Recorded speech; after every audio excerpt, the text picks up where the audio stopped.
Franca miraton ligjin për vdekje në asistuar personave me sëmundje terminale do t'ju lejohet t'i japin fund jetës.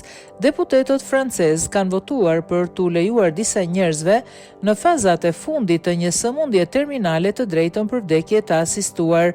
Asamblea Kombëtare miratoi projekt ligjin, i cili mbështetet nga presidenti Emmanuel Macron me 305 vota pro dhe 199 kundër. Tani ai do të kalojë në dhomën e lartë Senat përpara një leximi të dytë në Asamblenë Kombëtare.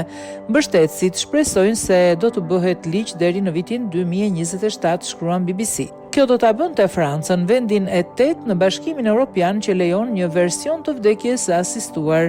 Siç është hartuar aktualisht, versioni francez nuk do të ishte aq tolerant sa në Holland ose Belgjikën fqinje, të cilat ishin vendet e para në Europë që legalizuan vdekjen në asistuar.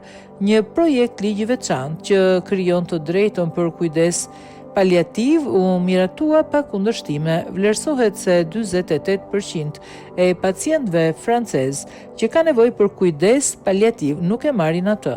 Macron tha se vendimi për të miratuar të dy projekt ligjet ishte një hap i rëndësishëm në një postim në mediat sociale të martën, me respekt për ndjeshmërinë, dyshimet dhe shpresat, rruga e vllazërisë që shpresoj apo hapet gradualisht, shkroi ai në Twitter. Pjesa më e madhe e debatit 2 javor në Kuvend ishte përqendruar në kushtet nën të cilat një pacient mund të kualifikohej për vdekje të asistuar. Formula e miratuar është për njerëzit e prekur nga një sërmundje serioze dhe pashërueshme që është kërcënuese për jetën dhe në fazat e saj të avancuara ose terminale, të cilat janë në vuajtje të vazhdueshme fizike ose psikologjike.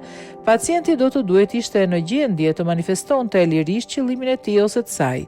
Ata do të duhet të prisnin 48 orë dhe pastaj ta konfirmonin atë. Pasi të autorizohet, doza vdekjeprurse do të administrohet vetë nga pacienti ose nga një asistent mjekësor nëse pacienti nuk është i aftë. Autorizimi do të jepej nga një mjek, por vetëm pas konsultimit me kolegët.